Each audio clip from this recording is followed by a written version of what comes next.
Shalom jemaat yang terkasih dalam Kristus. Salam jumpa kembali dengan saya Pendeta Semituan, walaupun secara online. Namun kita tetap semangat untuk memuji memuliakan Tuhan dan membaca serta merenungkan firman Tuhan. Kita akan berdoa, mohon Roh Kudus untuk kita merenungkan firman Tuhan. Mari kita berdoa. Bapa, dalam nama Tuhan Yesus kami bersyukur kami boleh bersama-sama bersekutu saat ini. Dan saatnya kami akan membaca dan merenungkan firman-Mu. Kiranya Roh Kudus menerangi kami supaya kami dapat memahami firman Tuhan. Dan mampukan kami juga untuk kami dapat melakukan dalam kehidupan kami setiap hari. Pimpin kami ya Tuhan, di dalam nama Tuhan Yesus. Amin. Firman Tuhan hari ini terambil dari Wahyu 21 ayat 1 sampai ayat yang ke-8. Wahyu 21 ayat 1 sampai ayat yang ke-8 dengan judul perikop Langit yang baru dan bumi yang baru. Lalu aku melihat langit yang baru dan bumi yang baru, sebab langit yang pertama dan bumi yang pertama telah berlalu, dan laut pun tidak ada lagi. Dan aku melihat kota yang kudus, Yerusalem yang baru turun dari surga, dari Allah, yang berhias bagaikan pengantin perempuan yang berdandan untuk suaminya. Lalu aku mendengar suara yang nyaring dari tahta itu berkata, lihatlah, kemah Allah di tengah-tengah manusia, dan ia akan diam bersama-sama dengan mereka. Mereka akan menjadi umatnya, dan ia akan menjadi Allah mereka. Dan ia akan menghapus segala air mata dari mata mereka, dan maut tidak akan ada lagi. Tidak akan ada lagi perkabungan, atau ratap tangis, atau duka cita, sebab segala sesuatu yang lama itu telah berlalu. Ia yang duduk di atas tahta itu berkata, lihatlah, aku menjadikan segala sesuatu baru. Dan firman-Nya, tuliskanlah, karena segala perkataan ini adalah tepat dan benar. Firman-Nya lagi kepadaku, semuanya telah terjadi. Aku adalah Alfa dan Omega, yang awal dan yang akhir. Orang yang haus akan kuberi minum dengan cuma-cuma dari mata air kehidupan. Barang siapa menang, ia akan memperoleh semuanya ini. Dan aku akan menjadi Allahnya, dan ia akan menjadi anakku. Tetapi orang-orang penakut, orang-orang yang tidak percaya, orang-orang keji, orang-orang pembunuh, orang-orang sundal, tukang-tukang sihir, penyembah-penyembah berhala, dan semua pendusta, mereka akan mendapat bagian mereka di dalam lautan yang menyala-nyala oleh api dan belerang. Inilah kematian yang kedua. Demikianlah firman Tuhan yang berbahagia kita yang terus membaca Alkitab, merenungkan firman Tuhan, dan melakukan dalam kehidupan hari lepas hari. Haleluya. Ya. Ada sebuah lagu lama yang sering kita nyanyikan. Lagunya begini. Oh Yerusalem, kota mulia, hatiku rindu ke sana. Tak lama lagi Tuhanku, datanglah, bawa saya masuk sana. Tak lama lagi Tuhanku, datanglah, bawa saya masuk sana. Lagu ini mengungkapkan bahwa kita orang percaya merindukan Yerusalem yang baru, tempat yang indah, tempat yang permai, dan di sanalah nanti kita bertemu dengan Tuhan. Tuhan datang dan kita hidup bersama-sama dengan Tuhan. Sebuah lagu yang penuh dengan harapan, dan harapan itu juga harapan yang ada di dalam umat percaya saat kitab Wahyu ini ditulis oleh Yohanes. Yohanes mendapatkan penglihatan di Pulau Patmos, Dan dia menuliskan kitab Wahyu ini. Dan kitab Wahyu ini sebuah kitab penghiburan, di mana di tengah-tengah penderitaan umat Tuhan yang saat itu menderita karena berada di dalam penindasan, di dalam kesesakan. Karena saat itu raja-raja atau kaisar Romawi, mereka meminta dan menyuruh, mengharuskan semua orang itu harus menyembahnya sebagai raja. Dan kalau tidak ada yang menyembah dia sebagai Allah, kalau tidak ada yang menyembahnya, maka dia akan dibinasakan. Dan orang percaya saat itu tidak bisa menyembah dan tidak mau menyembah kaisar-kaisar Romawi. Dan akibatnya mereka ditindas. Ketika berada dalam penindasan yang sangat luar biasa itu, kerinduan akan datangnya Tuhan. Kan Tuhan Yesus mengajarkan bahwa nanti dia akan datang. Dia akan datang menjemput kita semua. Kapan itu? Dan mereka semua berharap untuk adanya kedatangan Tuhan. Itu yang dialami oleh umat saat itu. Dan kitab Wahyu itu adalah sebuah kitab penghiburan yang diberikan kepada umat saat itu, supaya umatnya tetap tekun. Harapan ini juga bagi kita orang percaya saat ini.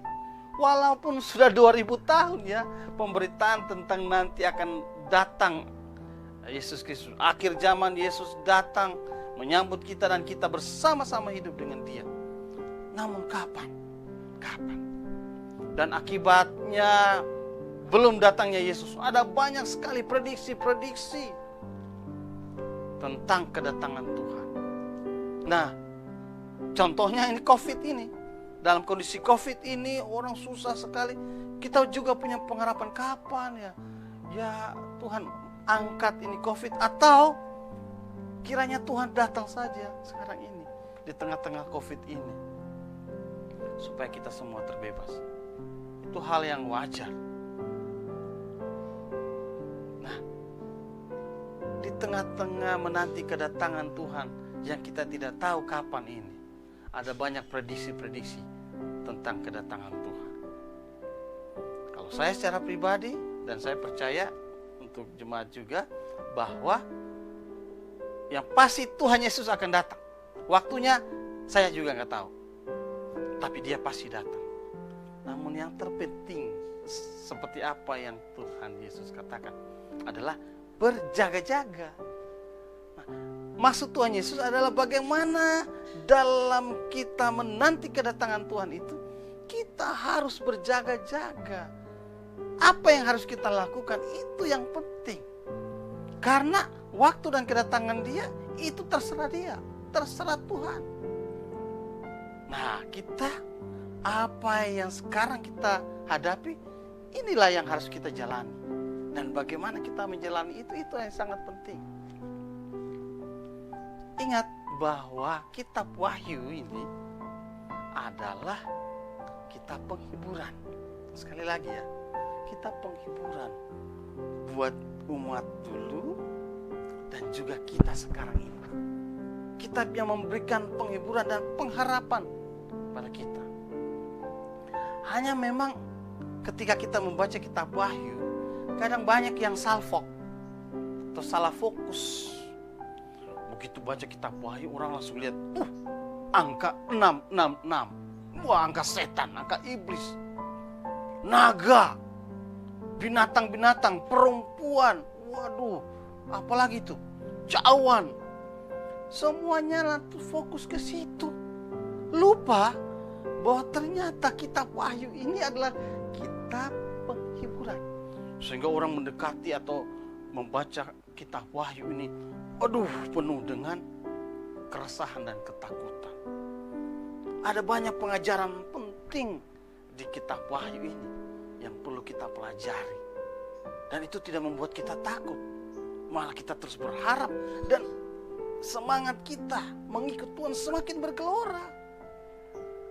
Menurut saya ada 3 ajaran penting di dalam kitab Wahyu. Yang pertama adalah bahwa umat percaya harus hidup dalam ketaatan, ketekunan, kesetiaan kepada Kristus dalam menanti kedatangannya. Itu kalau kita baca ya dari pasal 1. Nah, ketika dia menegur jemaat-jemaat di Filipi, Laodikia, dan yang lainnya, itu selalu ditempatkan atau diminta untuk tetap tekun, taat, setia pada Kristus. Itu yang pertama. Yang kedua, bahwa memang akan ada kejahatan, akan ada penindasan. Iblis dan antek-anteknya tidak tinggal diam. Bahkan ada antikristus. Tetapi walaupun mereka ada, Kristus telah mengalahkan mereka dan akan mengalahkan mereka. Jadi ingat ya, ini pengharapan ya. Kita harus tekun dalam Tuhan, dalam menanti kedatangannya. Juga ada penghiburan bahwa segala kejahatan itu tidak akan abadi. Mereka akan dikalahkan, kejahatan akan dikalahkan dan akan dihukum. Karena Yesus juga sudah mengalahkan itu di kayu salib.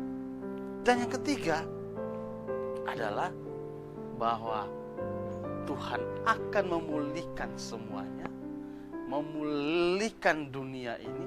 Dia akan datang dan dia memberikan upah kepada kita yang percaya dan juga memberi hukuman pada mereka yang tidak percaya. Jadi ini ada 3 ajaran pokok penting dalam kitab Wahyu. Teks yang kita baca tadi tentang langit baru dan bumi yang baru. Ini adalah bagian yang ketiga tadi saya jelaskan, bahwa Tuhan memulihkan semuanya, kemudian dia datang, hidup bersama-sama dengan kita, dia memberikan upah kepada kita dan menghukum mereka yang tidak percaya. Nah, di bagian ketiga ini teks yang kita baca tadi, bahwa iblis telah dikalahkan, iblis telah dihukum, pemulihan akan alam ini, langit baru, bumi baru, kemudian Yerusalem dari surga turun, Yerusalem yang baru turun, dan kita bersama-sama dengan Tuhan. Ini sangat penting bagi kita, bahwa iman percaya kita kepada Kristus, bahwa apa yang kita lakukan saat ini tidak akan sia-sia. Apa yang kita kerjakan tidak akan sia-sia. Semuanya akan ada hasilnya bagi kita. Dan teks yang kita baca ini menjelaskan kepada kita bahwa nanti Tuhan akan memulihkan dunia ini. Nah, dalam teks yang kita baca ayat 1 sampai ayat yang ke-8, paling kurang ada 4 peristiwa penting yang terjadi di dalam penglihatan Rasul Yohanes. Dia melihat ada 4 peristiwa penting. Peristiwa yang pertama dalam ayat yang ke-1, yaitu langit dan bumi yang baru. Langit dan bumi yang baru. Yang lama berlalu, langit yang baru dan bumi yang baru kemudian dibuat oleh Tuhan. Apa maksudnya ini? Menurut saya ini merupakan sebuah gambaran bahwa alam semesta ini akan diubahkan oleh Tuhan. Alam semesta ini tidak dihancurkan, lenyap, kemudian dibuat yang baru. Menurut saya tidak seperti itu. Tetapi yang sudah ada, dunia bumi ini yang penuh dengan dosa, dipulihkan, dibaharui oleh Tuhan. Jadi semua alam semesta ini dibaharui oleh Tuhan. Yang lama dilanjutkan dengan yang baru. Yang lama dipulihkan oleh Tuhan. Mungkin seperti gambarannya seperti emas. Dulu waktu saya masih kecil, saya melihat ada tukang emas yang keliling. Ada orang-orang yang cincinnya itu patah, cincinnya rusak, cincin kawin. Nah, tapi susah dia mau buat bagaimana. Kemudian datang tukang emas ini, kemudian dia buat,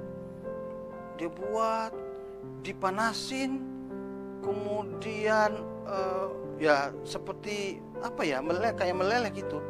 Kemudian dia bentuk kembali menjadi cincin. Wah, bagus sekali. Jadi yang sudah rusak itu diperbaiki. Nah, mungkin seperti itu. Langit yang baru, bumi yang baru, alam ini yang sudah rusak dipulihkan kembali oleh Tuhan. Dan kita akan tinggal di situ. Yang kedua, dalam ayat yang kedua sampai ayat yang ketiga, Yerusalem yang baru turun ke langit yang baru dan bumi yang baru.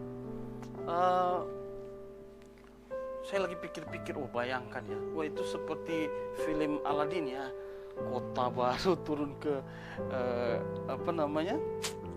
ke daratan di bumi itu. Ada istana-istana, saya bayangkan seperti itu. Mungkin seperti itu, saya nggak tahu kan penglihatan dari Yohanes ini. Namun menurut saya bahwa ini menggambarkan sorga, tempat Allah bertahta itu turun, menyatu dengan langit dan bumi yang baru, sehingga menjadi satu. Umat Tuhan berhadapan muka dengan muka dengan Allah, hidup bersama dengan Allah.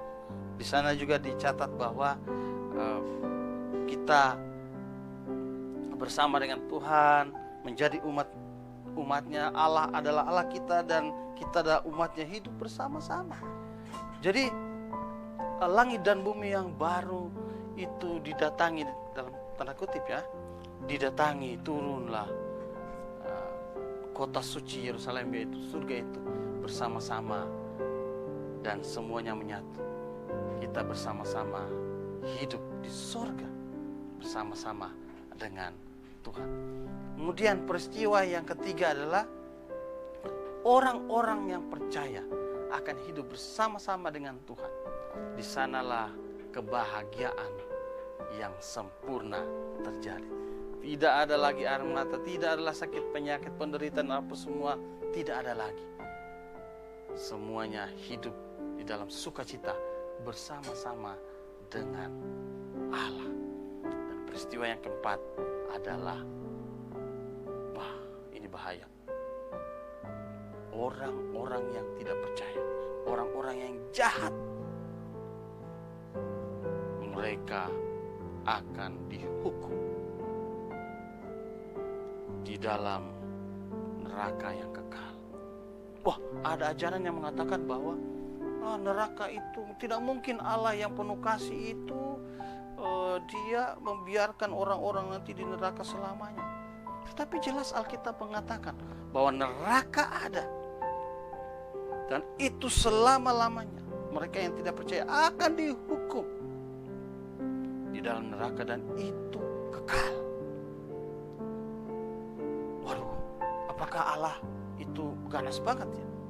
Nah, kadang-kadang orang lupa betul bahwa Allah itu Maha Kasih. Tetapi ingat, Allah juga Allah yang murka. Karena itu Allah pasti akan memberikan secara adil, menghukum mereka yang tidak percaya, yang jahat dalam kehidupannya. Mereka menolak Kristus. Walaupun ada pemberitaan Injil di mana-mana, mereka menolak. Itulah yang disebut sebagai kematian yang kedua. Orang percaya hanya mengalami satu kematian, yaitu habis nafas, putus nafas. Namun tidak mengalami kematian yang kedua. Kematian hanya satu kali saja. Kematian yang kedua itu selama-lamanya di neraka, dan itu tidak dialami oleh orang yang percaya kepada Kristus dan terus setia dan taat kepada Kristus. Jadi itu ada 4 peristiwa penting. Adanya pembaharuan langit dan bumi, kemudian turunnya Yerusalem yang baru, itu surga dan menyatu dengan bumi ini. Kemudian pemberian upah kepada kita yang percaya pada Kristus akan hidup bersama-sama dengan Kristus di di surga, berhadapan muka dengan muka, penuh dengan kebahagiaan. Kita mendapatkan upah di sana, hidup bahagia selamanya. Dan kemudian penghukuman bagi mereka yang tidak percaya dan hidupnya dalam kejahatan. Itulah yang kita lihat peristiwa di sini. Nah, itu yang akan kita alami nanti. Namun, apa yang akan kita alami nanti? Apa yang akan kita dapatkan nanti? Hidup bersama dengan Tuhan. Hidup penuh dengan kebahagiaan di langit baru, bumi baru, Yerusalem baru. Kita hidup di sana. Ataupun kita hidup di dalam penghukuman kekal, yaitu neraka. Itu ditentukan dari sekarang ketika hidup. Bukan nanti penghakiman itu di sana. Di sana tidak ada lagi penghakiman seperti oh ini kamu ini, oh tidak. Penentuan itu sekarang. Ketika pemberitaan Injil, ketika firman Tuhan datang kepada kita. Ketika firman diberitakan, apa sambutan kita? Apakah hati kita terbuka untuk menyambut itu? Atau kita menolaknya? Ada banyak orang di dalam gereja yang ketika firman Tuhan diberitakan, ya dia hanya mungkin sebagai pengetahuan saja, atau seperti perumpamaan Tuhan Yesus tentang penabur yang ada ditaburkan di pinggir jalan, datang burung-burung ambil, kemudian dibuang di tempat yang tidak subur, tumbuh sebentar, terik panas mati. Nah, apakah kita mau seperti itu? Bahwa ketika pemberitaan firman Tuhan datang, kita tidak memberikan hati kita untuk percaya pada firman itu, kemudian mau hidup di dalam ketaatan. Itulah hidup di dalam Kristus, hati terbuka untuk mendengarkan firman Tuhan dan pemberitaan. Berhati-hati. Penentuan sekarang ini, jangan sampai kita menolak firman, jangan sampai kita menolak Kristus di dalam kehidupan kita. Karena penentuannya adalah Kristus. Siapa terima Kristus dan firman-Nya, dia akan mendapatkan langit baru, bumi baru, Yerusalem baru, hidup bersama dengan Tuhan. Siapa yang menolak Yesus Kristus, dia akan mengalami yang namanya penghakiman. Bagaimana kita hidup dalam menanti langit baru, bumi baru, Yerusalem baru itu? Hiduplah di dalam anugerah Tuhan. Hidup di dalam anugerah Tuhan. Artinya bahwa hidup yang Tuhan berikan kepada kita itu harus ditunjukkan. Percaya kepada Kristus, beriman kepada Kristus, itu adalah pemberian Allah, anugerah Allah. Karena tidak ada dari kita yang mampu percaya pada Kristus kalau bukan Tuhan yang memberikan kepada kita. Nah, karena itu kita harus menunjukkan hidup dalam anugerah itu. Apa itu hidup dalam anugerah Tuhan? Ada dua. Hidup dalam anugerah Tuhan itu ada dua, yaitu hidup di dalam melekat pada Tuhan. Seperti Mazmur pasal 23 ya. Dekat dengan Tuhan. Karena Allah penuh kasih. Kita dekat seperti Bapa sayang anaknya. Ada lagunya kan? Seperti Bapa sayang anaknya. Kita melekat dengan Dia. Dekat dengan Dia karena Dia adalah Bapa kita. Seperti gembala dan kita domba. Dia menuntun ke air yang tenang, dekat dengan kita. Kita rajin baca Alkitab, rajin berdoa, rajin beribadah walaupun tidak bersama-sama. Kita tetap menjaga hidup kita sesuai dengan firman Tuhan. Kita dekat dengan Tuhan karena Dia Allah yang penuh kasih. Tetapi jangan lupa juga, bukan hanya hidup melekat pada Tuhan, tapi hidup juga di dalam tanggung jawab kita sebagai umat Tuhan. Hidup bertanggung jawab dengan anugerah yang Tuhan berikan. Yesus sudah mati di kayu salib buat kita. Dia memberikan anugerah keselamatan pada kita. Dia pun menuntut kita untuk bertanggung jawab. Ada respek kita kepada Tuhan. Bertanggung jawab karena Dia Allah yang bukan hanya Allah yang mengasihi saja, tapi Allah juga yang murka dan marah kepada mereka yang tidak mau taat. Hidup bertanggung jawab sama seperti kata Paulus dalam Efesus 2 ayat 10. Bahwa karena kasih karunia Allah kita sudah diselamatkan, itu bukan hasil usaha kita, tapi perbuatan Allah. Jangan ada yang sombong. Namun karena kita ini buatan Allah, maka Tuhan sudah mempersiapkan hal yang baik supaya kita hidup di dalamnya. Jadi supaya kita hidup di dalam apa yang sudah Tuhan persiapkan, yaitu melakukan kebaikan. Hidup di dalam bertanggung jawab, hidup di dalam kebaikan Tuhan, melakukan apa yang Tuhan mau. Kalau Tuhan, firman Tuhan berkata tidak bohong, ya kita tidak bohong. Hidup saling mengasihi dengan orang lain, sesama jemaat maupun tetangga-tetangga, lakukan itu. Karena Tuhan mau kita hidup dalamnya. Dan juga seperti Filipi pasal 4 ayat 8 sampai ayat 9. Semua yang benar, semua yang baik, yang patut pikirkan dan juga lakukan itu. Apa yang kita dengar, apa yang kita dapatkan dalam pemberitaan firman Tuhan, kita lakukan. Itu hidup yang bertanggung jawab. Seperti Roma pasal 12, mempersembahkan tubuh sebagai persembahan. Artinya seluruh hidup kita mau melakukan untuk kemuliaan Tuhan. Karena ingat, kalau kita tidak bertanggung jawab dalam hidup ini, kita menghina pengorbanan Kristus. Jangan sampai seperti kata penulis Ibrani pasal 12 ayat 5 sampai 11. Barang siapa yang dianggap sebagai anak, dia akan dihajar kalau tidak taat. Jadi Tuhan menghajar anak-anaknya yang tidak taat.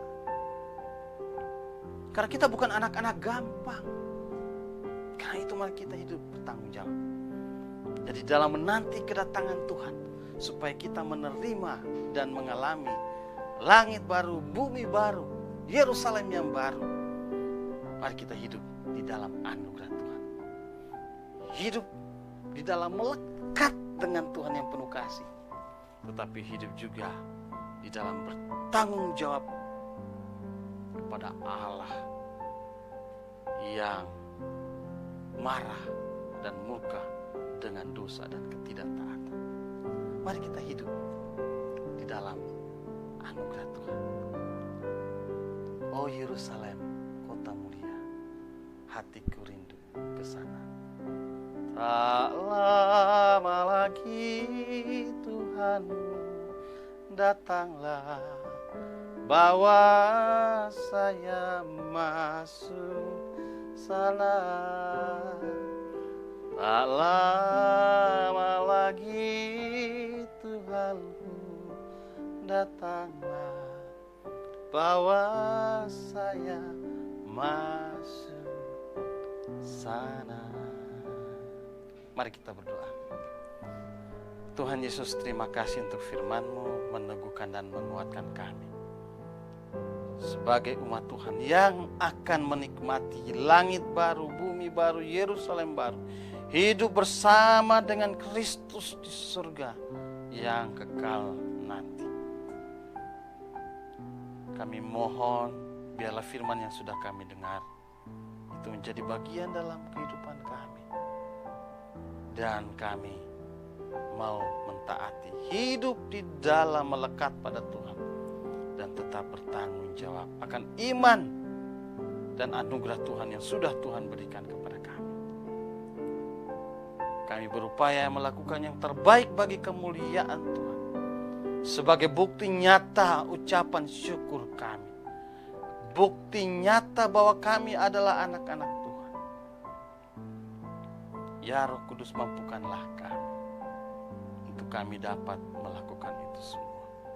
Terima kasih ya Tuhan. Pimpinlah kami,